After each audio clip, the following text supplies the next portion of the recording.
It is just after 3 o'clock down here in Boise, Idaho. We're in the Pulse Radio Studio down here at Boise State University. You are listening to and maybe watching through Periscope Blue Collar Sports. This is our 110th show ever. I remember when it just started. It's crazy we already got to 110.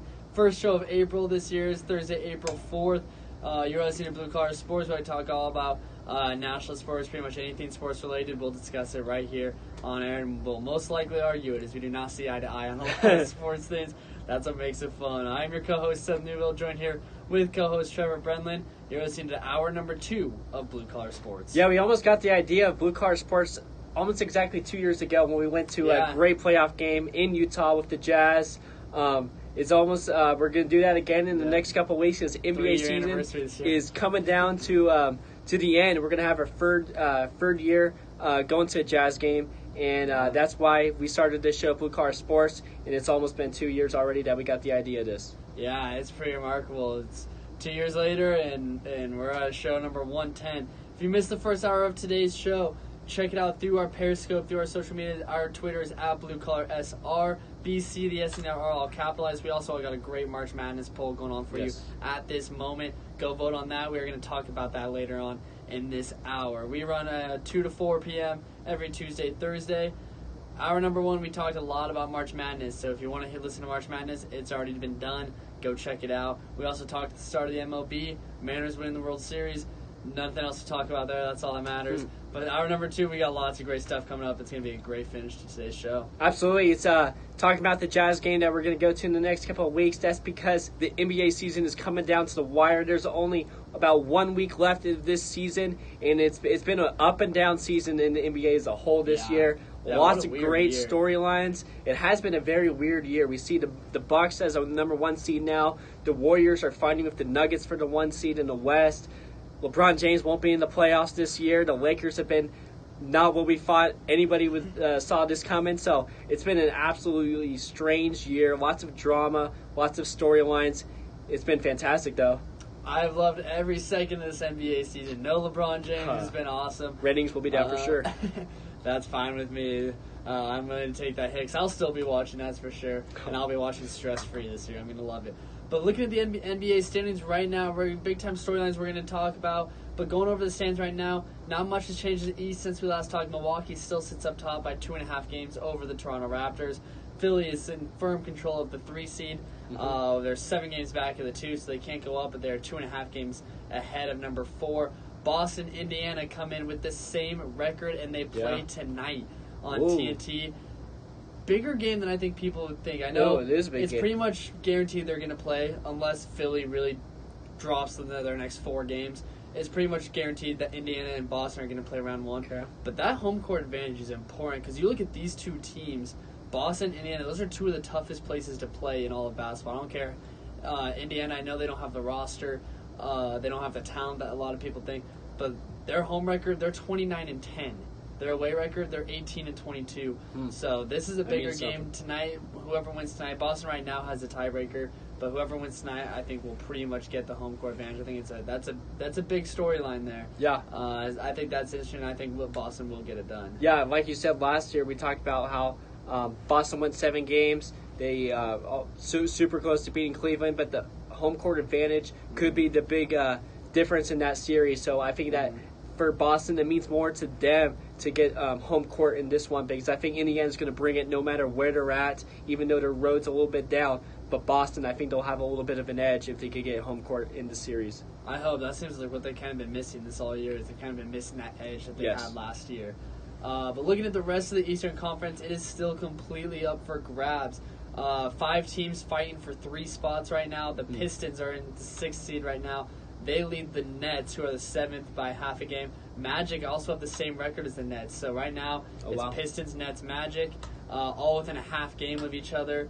The Heat are then a half game back of the Magic and the Nets, sitting in the 9th spot. Josh Richardson, though, did go down with an injury last night. Expected to miss the rest of the regular season, about 2-week injury.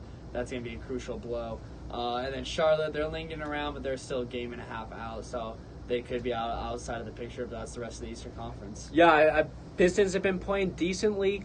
Blake Griffin, no one's really talking about him anymore after he's gone from L.A.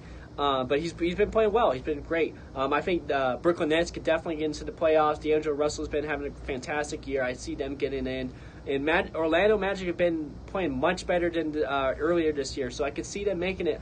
But the part of me, inside of me, wants to see the Miami Heat, want to see Dwayne Wade one last time in the playoffs and give it his all for one last series. But it's going to be very interesting. I think any of those teams can get into it.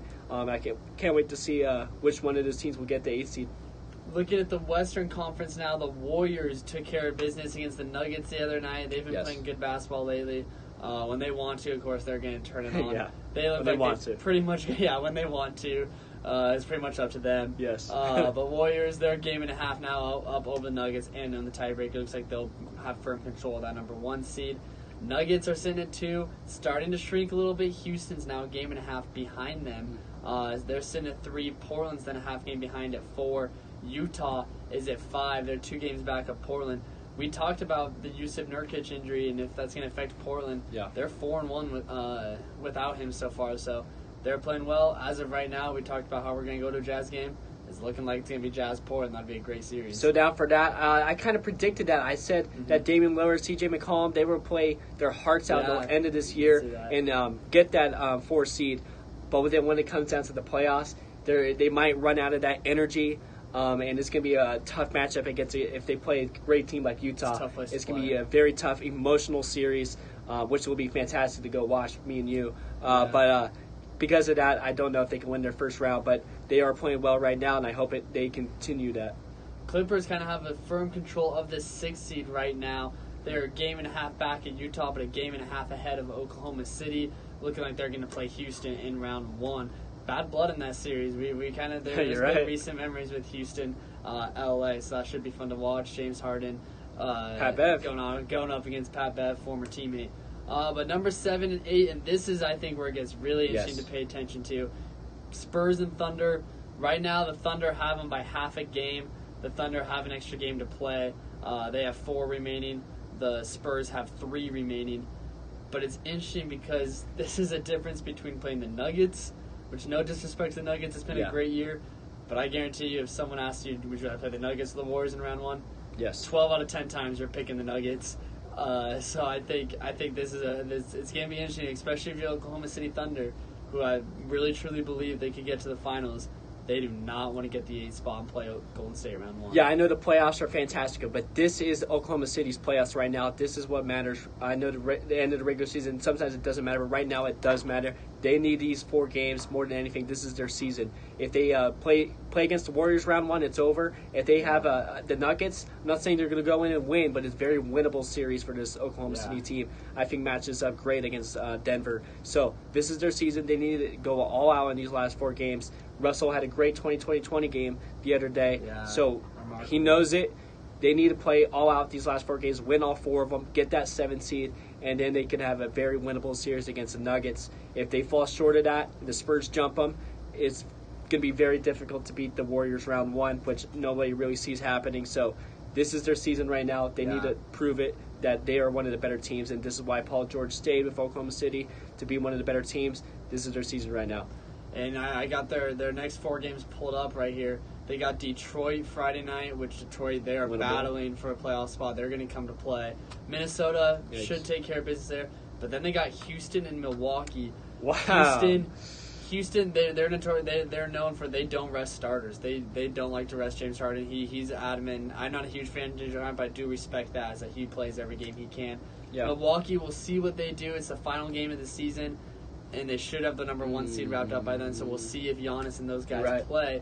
But just looking off that schedule right there, that's not pretty. That could be a very, very tough schedule. That Houston game will be the biggest game of their season, possibly. Yeah. And it depends on what San Antonio does as well. But still, that Houston game is going to be fantastic. I can see Milwaukee possibly arresting Giannis and somebody else if they got that 1 seed locked up. No reason to play him, but that Houston game is going to be fantastic.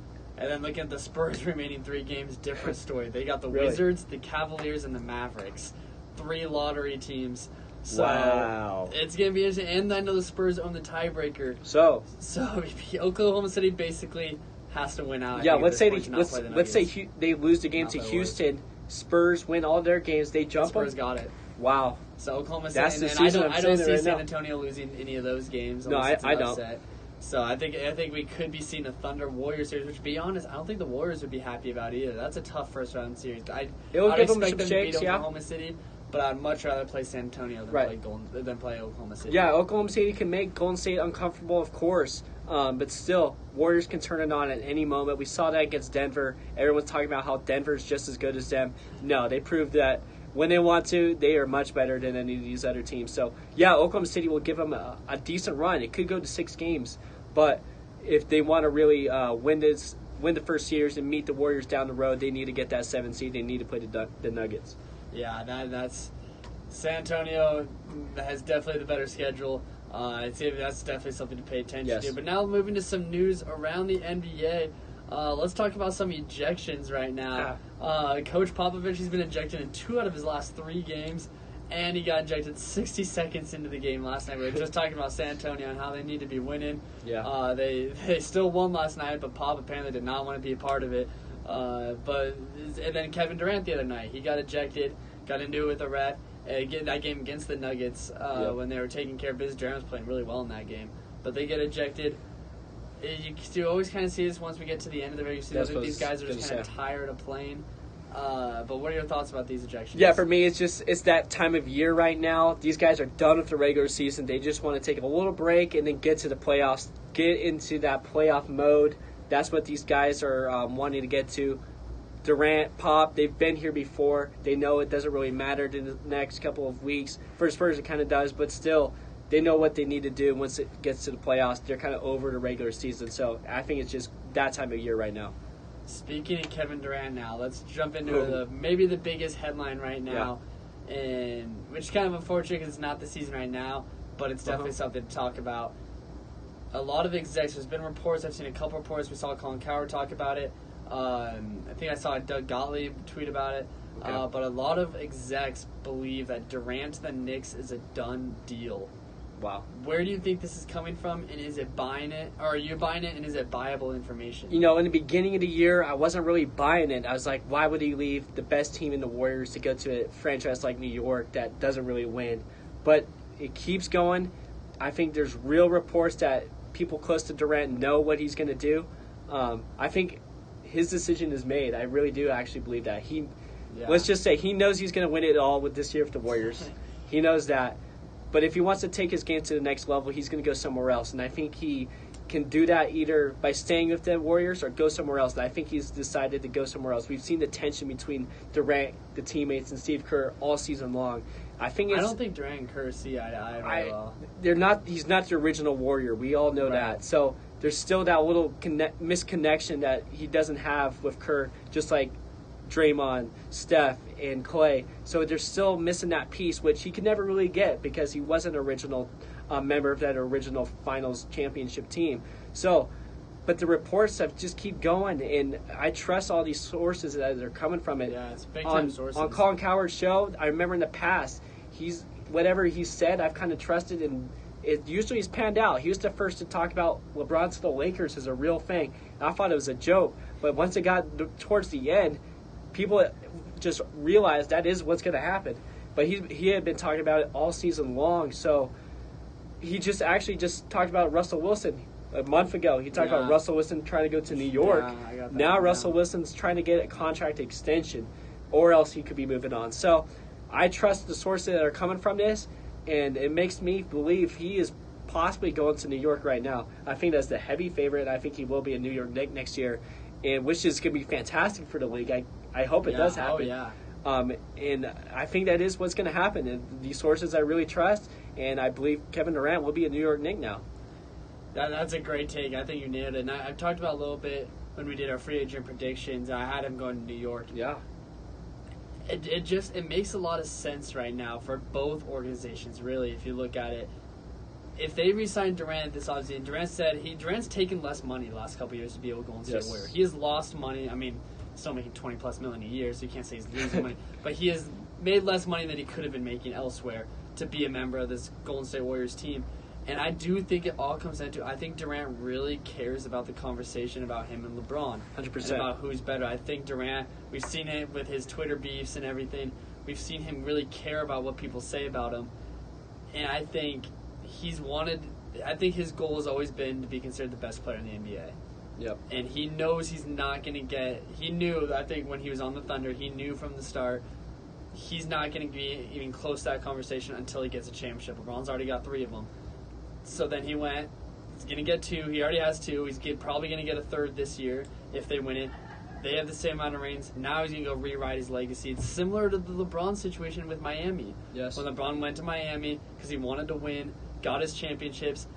Everyone hated him when he first went to Miami. Goes back to Cleveland, and everyone falls back in love with him, and it's a feel-good story. I think this could be a very similar situation. I think Durant wants to rewrite his legacy. In New York, I think it would be a great story because obviously it's New York. They've been bad for a long time. They could get Zion. They could get Kyrie. There's endless possibilities with what the Knicks could do. It just makes way too much sense. Plus, I think you said it'd be great for the league. I would love to see the original Warriors back together. Curry, I mean, they're still together, but without Durant. I'd love to see Curry, Clay, Draymond. Clay would probably get a max at that point once Durant's gone. We'll see what they do with Boogie.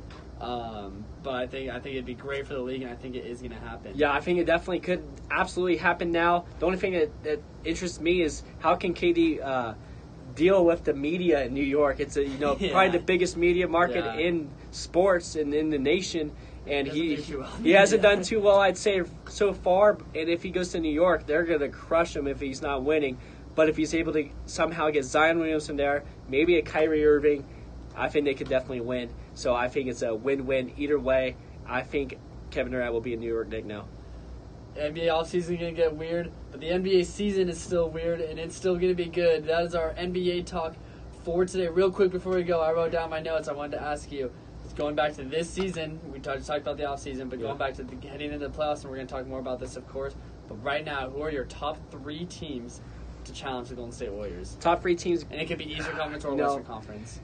Not many teams can really challenge Warriors right now, but if I had 3 teams to possibly give them a run, it would be the Houston Rockets, Oklahoma City Thunder, really, and then you have the Thunder that high. Thunder will be high. They got the stars. They obviously know Kevin Durant, and then Milwaukee's kind of impressed me so far, but I'm going to have to go with Philadelphia, who's my team in the East right now. I believe their starting 5 is very well. They have been kind of disappointing the last couple games. Don't like that. I think Toronto could possibly be in the mix as well. Kawhi Leonard's been there before. And if Boston obviously can figure it out, they could be in there as well. Yeah, that was my 3. I had Houston, Toronto, and Boston as my top 3. Right. 2 challenge Golden State. But we're definitely going to talk more about that moving on to our show in future shows. But stay tuned. Segment 4, that is a wrap. We got a great rest of the show, though. We still got segment 5 coming up for you. We're going to talk a little bit about our Twitter poll and some other good stuff going around sports. And, of course, we'll wrap up the show with a debate, as we always do. Stay tuned. You're listening to Blue Collar Sports. I'd say the Lakers could be in that mix.